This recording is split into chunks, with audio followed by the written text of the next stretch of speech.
믿음의 사람이 되었다라는 것입니다. 기독교는 믿음의 종교입니다.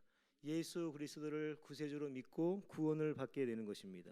오직 의인은 믿음으로 말미암아 산다. 믿음은 바라는 것들의 실상이다. 보이지 않는 것들의 증거다. 선진들의 이로써 증거를 얻었다. 또 믿음이 없이는 하나님을 기쁘시게 할 수가 없다. 믿는 자들에게는 능히 하지 못할 일이 없다라는 것입니다. 그런데 사실 이 믿음이라는 말만큼 추상적이고 모호한 말이 없습니다. 우리가 믿는다라는 말을 많이 하는데 예수님을 믿습니다. 천국과 지옥이 있다는 것을 믿습니다. 예수님이 나를 위해서 십자가를 지시고 죽으시고 부활하신 것을 믿습니다. 이렇게 믿음을 고백하고는 있는데 이 믿음만큼 애매모호한 단어가 없다라는 것이죠. 마음속으로 인정하고 있는 것을 믿음이라고 해야 되는 것인가? 아니면 내 이성적으로 내 지식으로 이해하고 있는 것을 믿음이라고 해야 되는 것인가? 또 예수님을 생각하면 감동이 일어나는데 그러한 감동이 일어나는 것을 믿음이라고 하는 것인가? 또 행함이 없는 믿음은 죽은 믿음이라고 하는데 행함을 따르면 얼마만큼 행함을 따라줘야지 진짜 믿음인가? 이런 것을 판단하는 것이 어렵다라는 것이죠. 당신 믿음 있습니까? 있습니다 라고 대답을 하는데 정말로 그 믿음이 얼마나 되는지 어떻게 아느냐라는 것이죠. 그래서 사람들은 진짜 믿음이냐 가짜 믿음이냐라는 것을 분별하기 위해서 우리 사람은 알 수 없으니까 하나님이 판단하실 것이다 이렇게 이야기를 하는데 이 말이 맞는 말입니다. 맞는 말인데 대충 넘어갈 일은 아니라는 것이죠. 만약에 우리가 이 세상 살아가면서 신앙생활을 하면서 믿음을 가졌다고는 하는데 나중에 하나님 앞에 갔을 때 잘못된 신앙관, 잘못된 믿음을 가지고 주님 앞에 섰을 때 그때는 후회해봤자 아무런 소용이 없다라는 것이죠. 빌립보서에 보면 두려움과 떨림으로 너희 구원을 이루라 이런 말씀이 있습니다. 이 땅에 있을 때 나의 믿음이 참된 믿음이 되기 위해서는 두려움과 떨림을 가지고 진지하게 내 믿음이 진짜 믿음인가라는 것을 고민해 봐야 된다는 것이에요.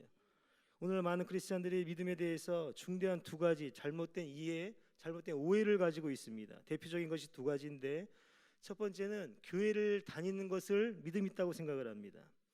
여러분 이사야 1장 11절 2절 말씀을 보시면 너희가 내 앞에 보이려 오니 이것을 누가 너에게 요구하였느냐 내 마당만 밟을 뿐이니라. 그냥 교회 나오는 것 자체가 하나님이 보실 때는 그냥 내 마당만 밟는 그런 사람으로 보인다라는 것이에요. 그러니까 내가 교회를 다니는데 내 믿음과 상관없이 그냥 나는 교회를 다니는 사람인데 그 교회를 다닌다고 해서 구원이 보장되는 것은 아니다라는 것이에요. 구원 받으셨어요? 예수님 믿으세요? 그러면 저 교회 다녀요. 또 어떤 사람들은 나 교회 믿고 있어요. 이렇게 이야기를 한다라는 것이에요.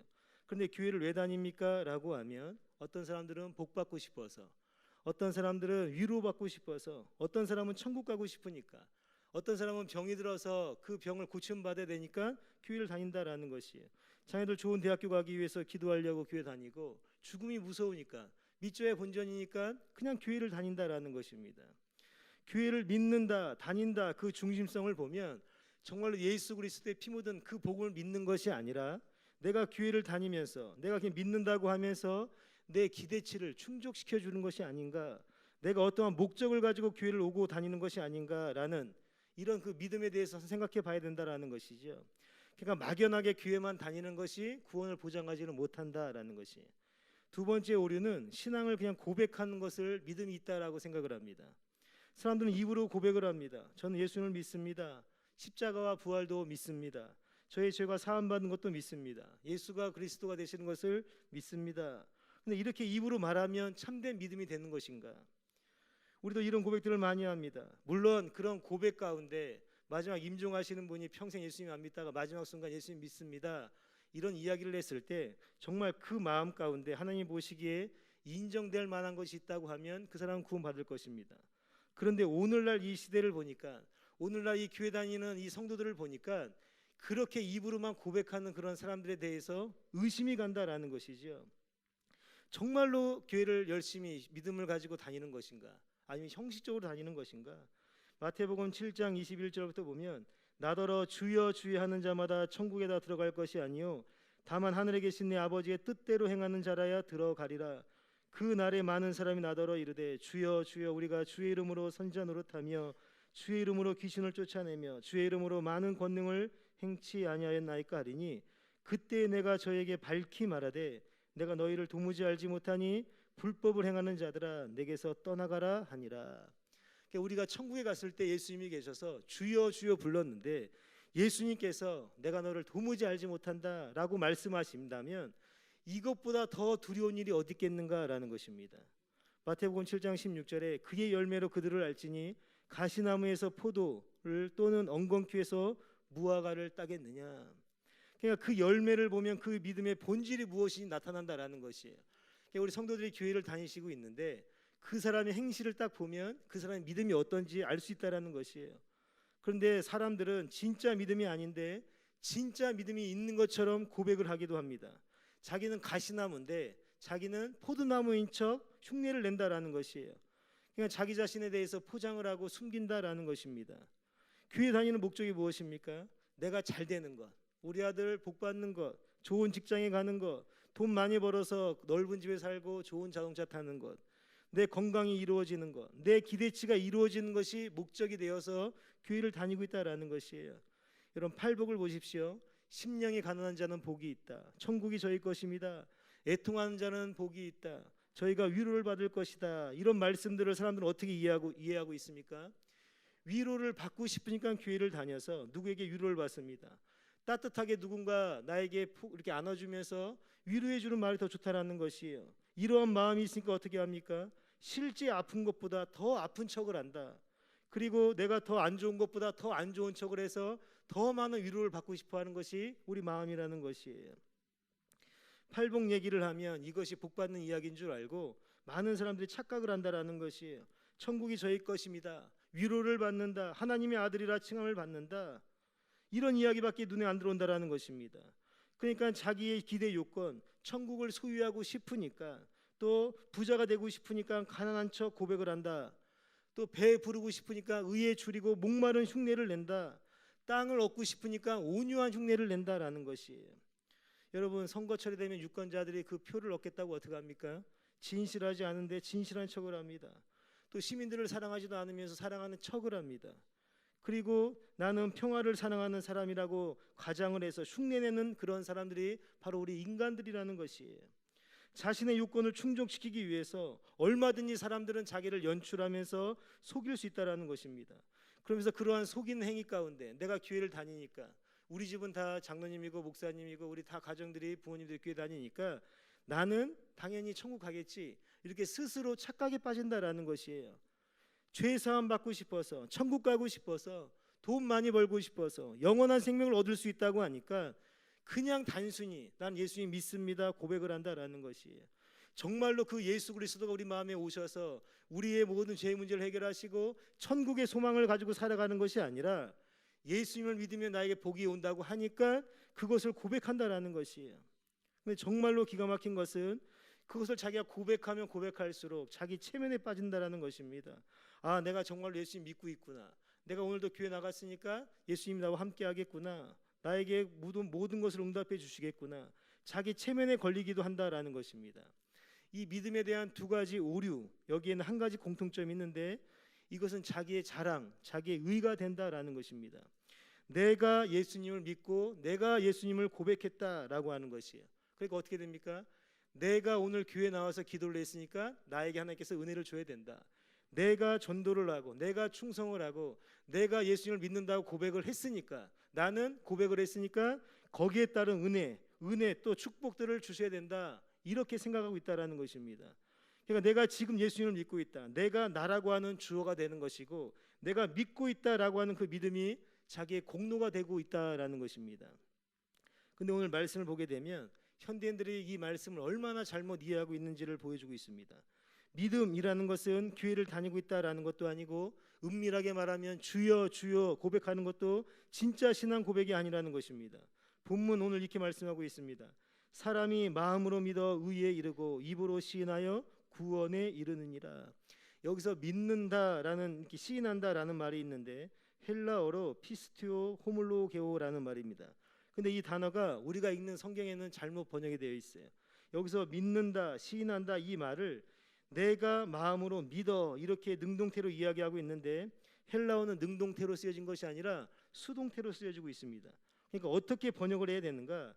내가 마음으로 믿게 되면, 내가 입으로 시인하게 되면, 이렇게 수동태로 번역을 하는 것이 옳다라는 것입니다. 이렇게 되면 내가 믿는 것이 아니라 어떤 무언가에 의해서 내가 믿게 되었다라는 것이에요. 그러니까 나의 힘으로 예수님을 믿은 게 아니라 어떠한 강력한 힘이 나에게 임재를 해서 그 힘을 통해서 내가 믿게 되었다라는 것이에요. 그러니까 다른 것을 통해서 내가 믿었으니까 나의 의가 없다라는 것이에요. 그 다른 무엇입니까? 바로 성령께서 내 안에 역사하시기 때문에 그 성령께서 예수 그리스도가 우리의 구주가 되신다는 것을 깨닫게 하시고, 그 깨달은 믿음을 가지고 예수님이 그리스도가 되십니다, 나의 구원자가 되십니다라고 입으로 시인하게 된다라는 것이에요. 그러니까 믿음이라는 것은 무엇입니까? 내 주체, 내 결단이 아니라, 내가 자랑할 수 있는 그것이 아니라 어떤 성령께서 나의 마음을 움직여서 그 움직였던 자체가 하나님의 은혜였고, 그 은혜 가운데 내 마음이 움직여서 믿음의 분량에 이르게 되었다. 이것이 바로 하나님의 은총이고 섭리고 은혜다라는 것입니다. 마음으로 믿고 입으로 시인하게 되었다. 여러분, 이것이 무슨 말입니까? 이 로마서 10장 10절의 말씀은 오늘날 주어진 이 시대의 말씀이 아니라는 것이에요. 이 말씀은 정확하게 2000년 전에 로마의 네로 황제 그 시대, 악이 기승을 부리면서 예수님을 믿는 모든 사람들을 잡아가서 고문하고 핍박했던, 족족히 잡아서 죽이던 그런 시대에 쓰인 말씀입니다. 내가 예수님을 믿는다라고 고백을 하면 끌려가서 고문을 당하는데, 여러분, 그 소 가죽에 물을 묻힙니다. 물을 담궈 놓으면 사람을 거기다 이렇게 말아요. 그러면 그것을 햇빛에다 말려 놓습니다. 그러면 그 소 가죽이 물이 빠지면서 마르면서 그 사람, 그 안에 있는 사람을 이렇게 짜부러뜨려서 그 사람을 이렇게 눌려서 압살시켜서 죽인다라는 것이에요. 예수님을 믿는다라고 고백을 하면 십자가를 거꾸로 매달아서 죽이고, 내가 예수님을 믿는다라고 고백을 하면 기둥에 묶어서 산채로 몽둥이로 때려서 죽이는 그러한 시대, 내가 예수님을 입으로 시인하기만 하면 죽는 그러한 시대에 쓰여진 말씀입니다. 그러니까 내가 마음으로 믿고 사람들 앞에서 나는 하나님을 믿습니다, 예수님을 믿습니다라고 하는 그 고백을 하는 자체가 나의 생명을 거는 고백이었다라는 것이에요. 근데 오늘날 시대는 어떻습니까? 마음으로 믿어서 입으로 시인한다.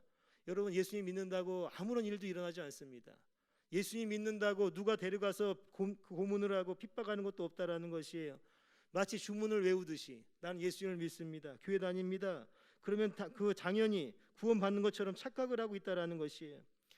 여러분, 마음에 예수님 믿으십시오. 구원받았다고 생각하십시오. 나는 구원받았습니다, 예수님 믿습니다, 이렇게 고백했다고 그렇게 터무니없이 구원이 이루어지는 것이 아니다라는 것입니다. 여러분, 세례를 받을 때 보십시오. 그 중고등학생들, 또 새로운 우리 새신자들 세례 받을 때 교육시키잖아요. 11조 안 하죠. 주일성수 제대로 안 하죠. 그런데 그때 뭐라고 합니까? 예수님 믿습니다, 지금 못하더라도 앞으로 잘하겠습니다. 근데 11조 합니까? 주일성수해요? 안 한다라는 것이에요. 그냥 값없이 고백을 한다라는 것이에요. 왜 그렇습니까? 세례 받아야 되니까, 교회에 직분 받아야 되니까 이러한 고백을 한다라는 것이에요. 실제 그 사람, 예수가 그리스도가 되십니다, 나는 예수님 믿는 사람입니다라고 고백한 사람이 그 생활을 보십시오. 전혀 변화가 없다라는 것이에요. 그 예수님을 믿는다라는 그 고백 때문에 자기의 생명을 걸지도 못합니다. 자기의 감성과 이성과 자기의 모든 경험과 지식을 다 내려놓고 전인격적으로 하나님을, 예수님을 믿겠다라는 그런 결단도 없다라는 것이에요. 왜 고백합니까? 복받고 싶으니까. 하나님께서 은혜 주신다고 하니까, 구원받고 영생받고 싶은 내 의가 충족받기 위해서 그러한 목적 때문에 손해볼 것 없는 것입니다. 근데 예수님 믿는다고 고백한다고 한들 돈이 들어가는 것도 아니에요. 예수님 믿습니다, 그러니까 나는 구원받았습니다, 이렇게 착각을 하고 있다라는 것입니다. 여러분, 어떻게 생각하십니까? 믿음이라는 것은 나의 결단이 아니라는 것이에요. 하나님께서 성령을 통해서 내게 주신 믿음 자체가 은혜이고, 그 믿음 자체가 하나님의 선물이다라는 것이에요. 내가 예수님을 믿는 어떠한 아무런 공로가 없다라는 것입니다. 성령께서, 하나님께서 그 성령을 내 안에 보내주셔서 그 성령께서 내 모든 자아를 깨쳐주시고 예수 그리스도를 알게 하시고, 알게 된 그 예수 그리스도를 입으로 고백할 수 있는 그러한 은혜를 주시는 분이 바로 성령님이시다라는 것입니다. 오늘 두 번째 본문을 읽게 되면 이렇습니다. 복음에는 하나님의 의가 나타나서 믿음으로 믿음에 이르게 하나니 기록된 바 오직 의인은 믿음으로 말미암아 살리라 함과 같으니라. 여러분, 복음에는 하나님의 의가 나타난다고 합니다. 여러분, 복음이라는 것이 무엇입니까? 예수 그리스도 자체가 복음입니다. 예수님께서 성육신하셔서 인간의 몸을 입고 이 땅에 오셔서 온갖 수욕과 고난을 다 당하시고, 그리고 공생의 기간 동안 하나님 나라를 선포하시고 모든 가난한 사람들, 병든 자를 고쳐주시고 천국 복음을 가르쳐 주셨습니다. 그리고 십자가를 지고 죽으시고 3일 만에 살아나시고 부활하시고 다시 한번 그 재림하시면서 그 예수 그리스도, 그 구원의 복된 소식, 우리의 구원자가 되시는 그 자체가 복음이라는 것입니다. 근데 이 복음을 하나님께서 이루시기 위해서 어떠한 행동들을 하시는가? 하나님의 의가 나타났다고 했습니다. 그 하나님의 의를 이루시기 위해서 하나님께서 어떻게 하시는가? 하나님께서 이 세상을 창조하셨습니다. 근데 그 창조하신 하나님을 사람들이 믿지 않았습니다. 그리고 하나님을 버렸습니다.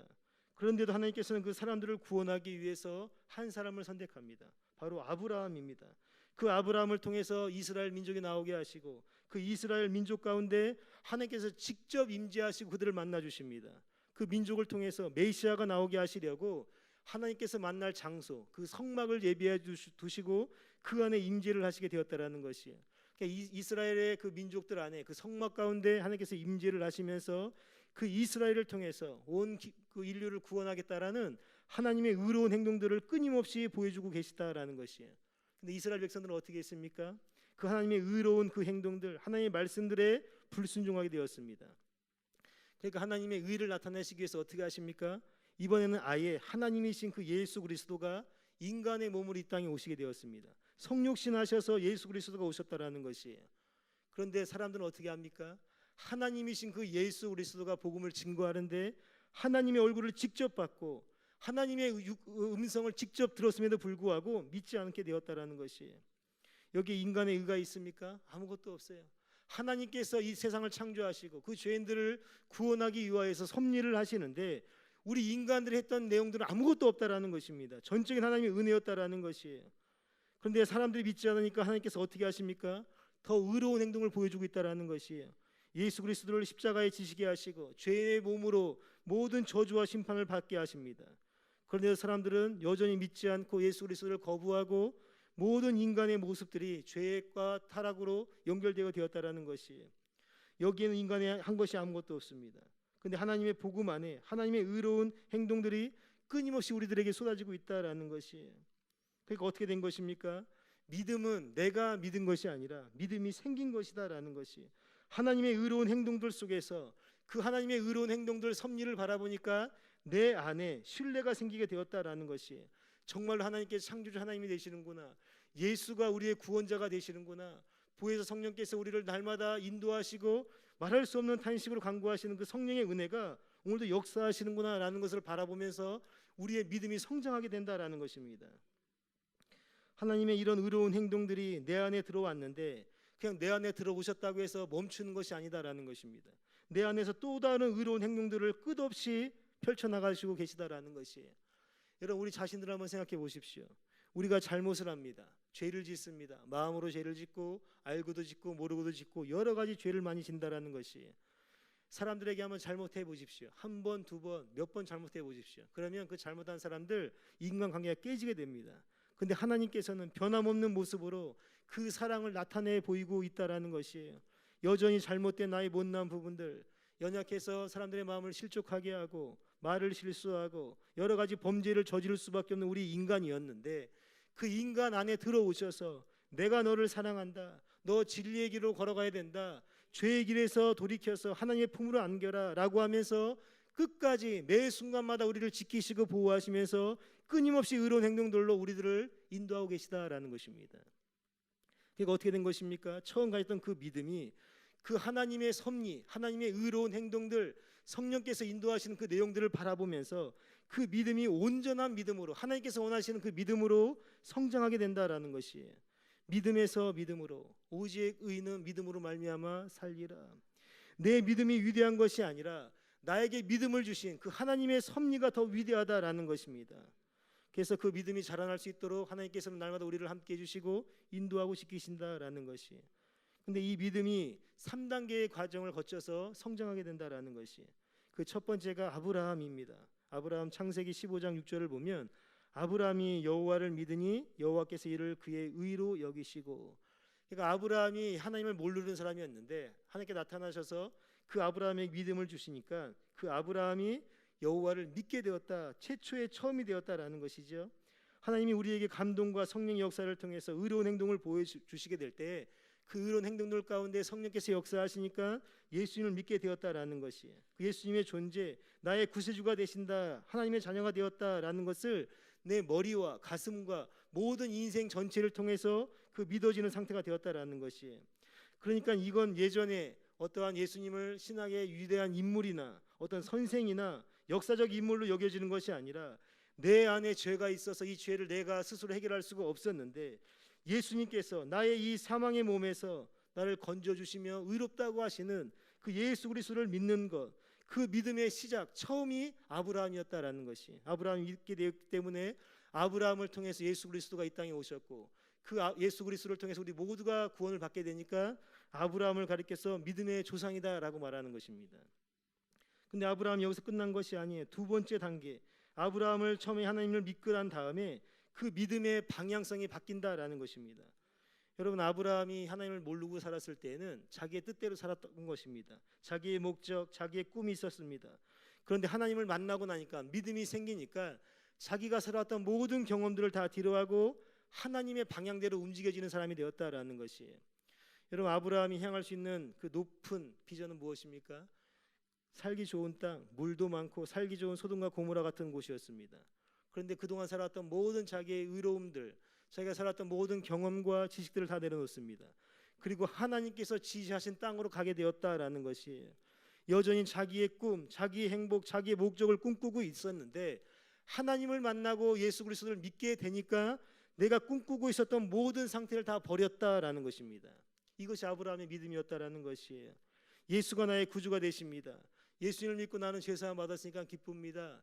그냥 이 단계에 머무는 것이 아니라 믿음이 들어오게 되면 이 단계를 지나서 나를 죄의 문제에서 해결하시고 영원한 세계로 이끌어 가시는 예수 그리스도를 생각하게 될 때에 그 모든 인생의 초점이 하나님에게 맞춰지게 되는 것이고 그 인생의 초점으로 걸어가다 보면 우리의 믿음이 성장하게 된다라는 것입니다. 롯을 보십시오. 아브라함과 같이 믿음을 향해서 떠났습니다.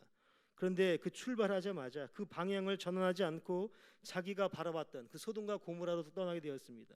어떻게 되었습니까? 가족을 잃고 또 하나님의 원수가 되는 족속의 아버지가 되었다라는 것이에요.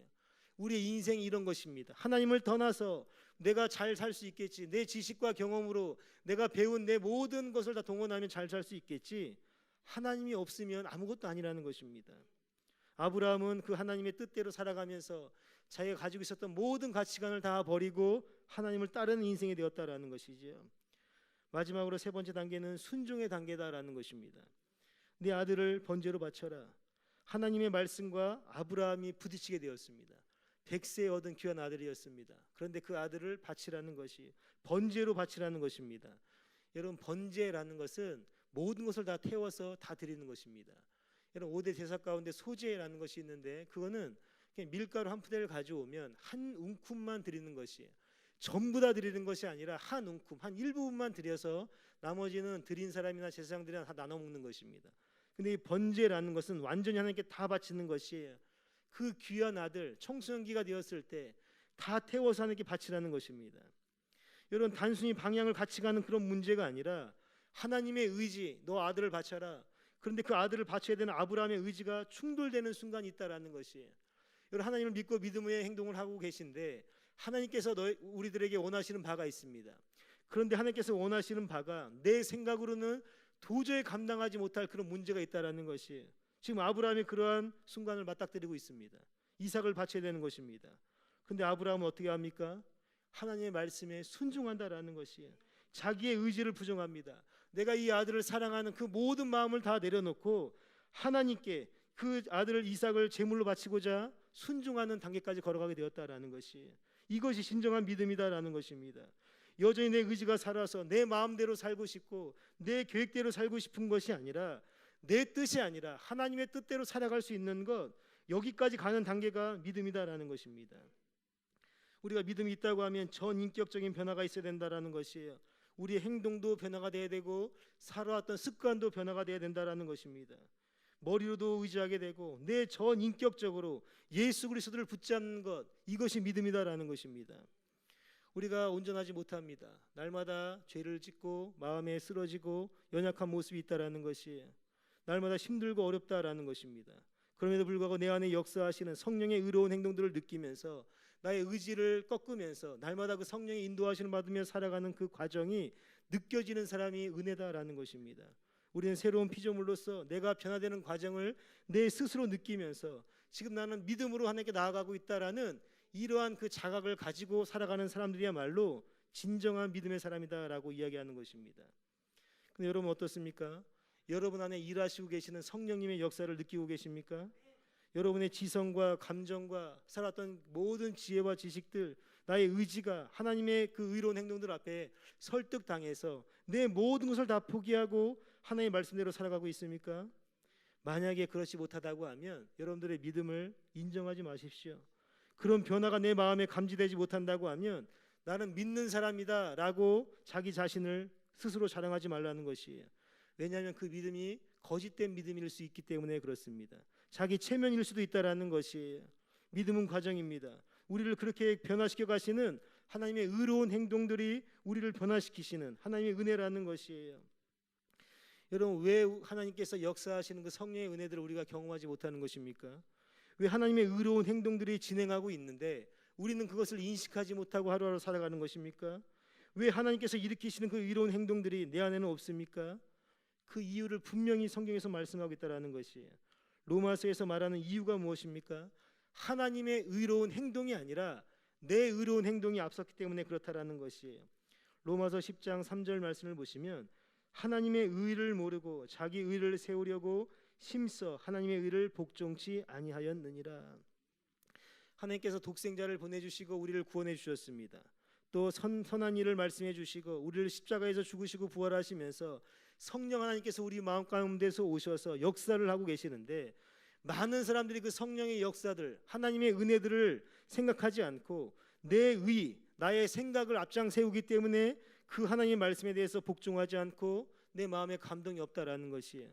나는 내가 옳다고 생각합니다. 내가 의롭다고 생각을 한다라는 것이 하나님의 의로운 행동들이 내 마음에 역사하셔서 나를 움직여 가야 되는데 그 하나님의 역사하심보다도 내 안에 있는 내 자아, 내 경험, 내 지식이 먼저라는 것입니다. 그러니까 하나님께서 의로운 행동들을 보여주시는 것들, 들려주시는 음성들이 들리지 않고 내 뜻대로 살아간다, 내가 옳다, 나만 옳다라고 자기의 의를 세우면서 살아가는 것이 우리 모습이라는 것이에요.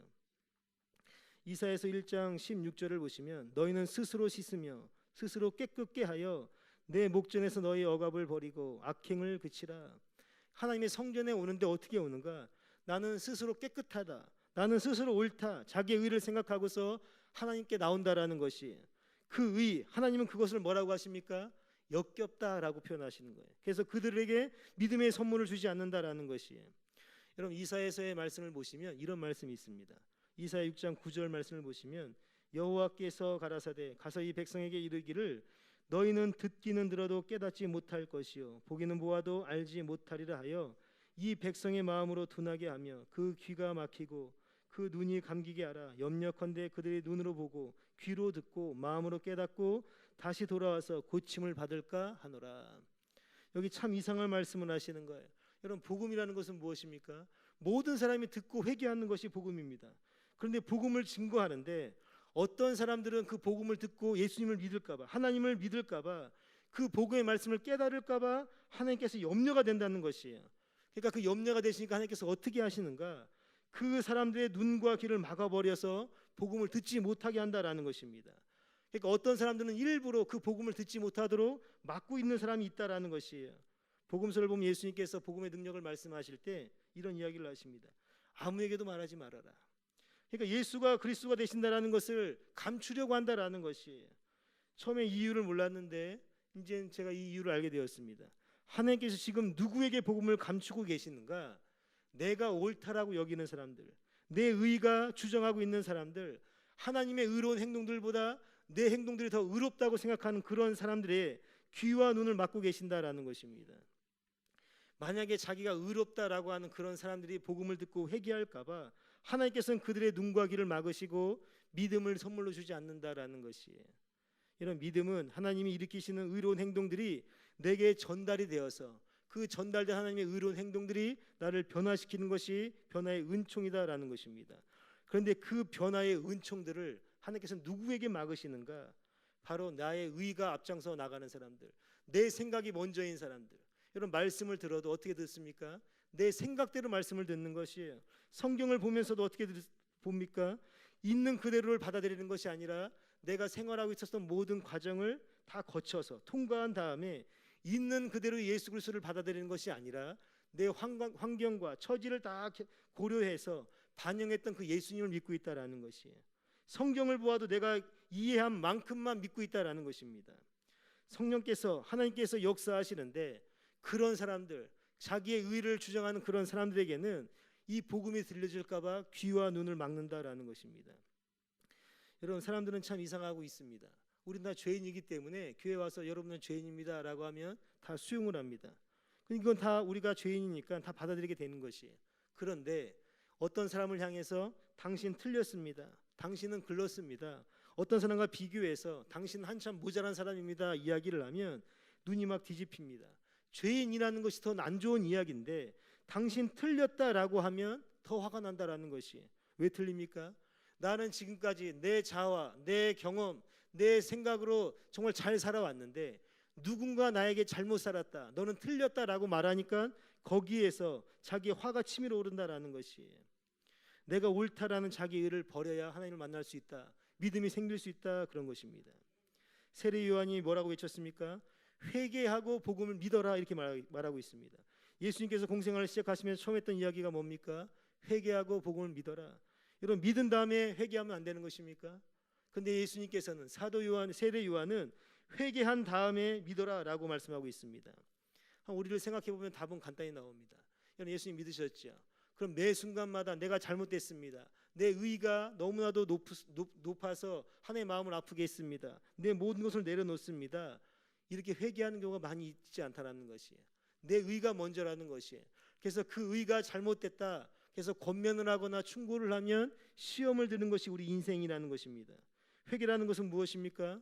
죄를 짓지 않는 것, 이 인생의 방향을 전환하는 것. 물론 맞는 이야기지만 마음에 와닿지가 않습니다. 회개라는 것은 내가 옳다라고 생각하는 것, 내가 최고라고 여기는 것, 자기 의를 꺾는 것입니다.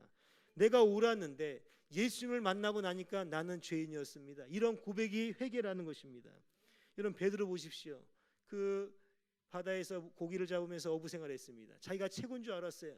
근데 예수님을 만난 다음에 어떻게 됩니까? 주여 나를 떠나소서, 나는 죄인입니다.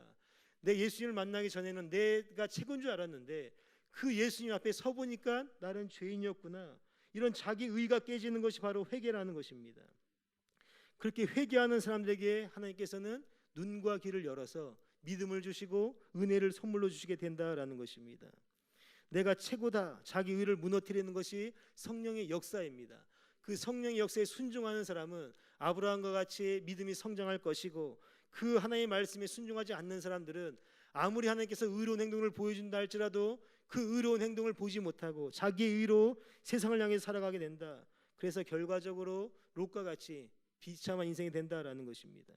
여러분, 의지와 기대를 무너뜨리는 그런 성령의 역사를 마음으로 믿으면서 사모하시면서 내 뜻대로 되지 않는 것, 성령의 뜻대로 되기를 원하는 그런 마음을 품으시기를 바랍니다. 여러분, 예수님의 제자들을 보십시오. 또 출애굽한 백성들을 한번 생각해 보십시오. 자기 뜻대로 되는 일이 아무것도 없습니다. 하나님의 말씀을 듣고 출애굽을 했는데 바로 광야에 들어갔습니다. 죽을 인생이 되었다라는 것이에요. 예수님을 믿었으면 잘 살아야 되는데 바로 목마름이었다라는 것입니다. 예수님께서 배에 올라타서 바다를 건너가라고 했는데 예수님의 말씀을 들었는데 풍랑을 만나게 되었다라는 것이에요. 여우도 굴이 있는데 길에서 배고프면서 자는 신세가 되었고 멸시받고 조롱받는 인생가 되었습니다. 주님의 오른편에서 좌편에서 어떤 한 자리를 차지해서 잘 살고 싶은데 주님께서는 십자가를 지라고 말씀하고 있습니다. 평생 먹을 것, 입을 것을 쌓아두고 살고 싶은데 매일매일 하나님의 말씀에 의존해서 만나를 주셔야지만 살 수 있는 그런 하나님의 인도하심을 받는 인생으로 우리를 사용하고 계시다라는 것이, 한평생 거할 집은커녕 초막을 지어서 천막을 지어서 그날 살아가는 인생으로 우리를 이끌어 가신다라는 것입니다. 여러분, 신명기 8장 2절의 말씀을 보시면 왜 하나님께서 우리를 이렇게 인도하시는가 알 수 있습니다. 네, 하나님 여호와께서 이 40년 동안에 너로 광야의 길을 걷게 하신 것을 기억하라. 이는 너를 낮추시며 너를 시험하사 내 마음이 어떠한지 그 명령을 지키는지 아니 지키는지 알려 하심이라. 너를 낮추시며 너를 줄이게 하시며 또 너로 알지 못하며 내 열조도 알지 못하던 만나를 내게 먹이신 것은 사람이 떡으로만 사는 것이 아니요 여호와의 입에서 나오는 모든 말씀으로 사는 줄을 너로 알게 하려 하심이라. 왜 우리를 줄이게 하시고 왜 우리를 낮추시게 하시는가? 그것은 바로 하나님의 말씀으로 살아가는 존재다라는 것을 깨닫게 하기 위해서 그렇게 하신다라는 것입니다. 지금 네가 주인 삼고 있는 것, 네가 옳다고 여기는 것, 그것을 전적으로 무너뜨려서 하나님밖에 의지할 분이 안 계신다라는 것을 깨닫게 하기 위해서 우리를 광야의 길로 몰아넣는다라는 것이. 여러분 지금 광야의 터널을 지나고 계십니까?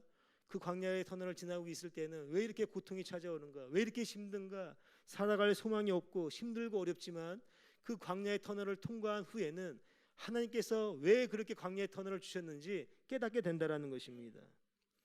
내가 스스로 옳다 여기는 그 근본 뿌리를 뽑기 위해서, 여러분을 낮추기 위해서 하나님께서 여러분들 때로는 줄이기도 하시고 광야의 길을 걷기도 하시고 때로는 공부하기도 하시고 여러분들을 훈련시키며 단련시키기 위해서 그러한 고난의 길도 허락해 주신다라는 것이에요. 그럼 어떻게 되겠습니까? 모든 범사에 하나님께서 훈련시킨다라는 것을 자각하시면서 밥을 먹든 사람을 만나든 직장에 가서 일을 하든 공부를 하든 범사에 만나는 순간순간마다 내가 결정하는 것이 아니라 나의 모든 의를 내려놓고 전적으로 하나님을 의지하는 것, 그것 주님께 물어봐야 된다라는 것이. 새벽 시간에 나와서 나는 이렇게 하고 싶은데 주님 내가 어떻게 했으면 좋겠습니까? 나는 어떻게 살아가야 되는 것입니까? 주님 말씀하시면 내가 듣겠습니다. 이 단계로 가는, 이 고백을 할 수 있는 그 사람들이야말로 진정한 믿음의 사람이다라는 것입니다. 그렇게 나를 낮추고 주님을 높여가게 될 때 우리의 닫혔던 눈을 열어주시고 닫혔던 귀를 열어주셔서 모든 믿음을 바라볼 수가 있는 것이고 하나님의 말씀을 듣게 되는 것입니다. 여러분 내가 최고다라는 그런 자기 의를 버리시고 끊임없이 의로운 행동들을 보이시면서 우리의 걸음을 인도하시고 가정과 자녀들의 삶을 인도하시는 그 하나님 앞에 순종하시며 나아가게 될 때 여러분들의 믿음을 통해서 모든 사람들을 살리고 부흥 역사를 일으켜내시고 하나님의 섭리하신 가운데 모든 사역을 잘 감당할 수 있는 믿음의 사람들로 세워주시게 될 줄로 믿습니다. 여러분 예수 그리스도의 십자가를 생각하시면서 어디를 가든지 승리하며 살아가시기를 주의 이름으로 축원드립니다. 우리 시간 찬양하신 다음에 함께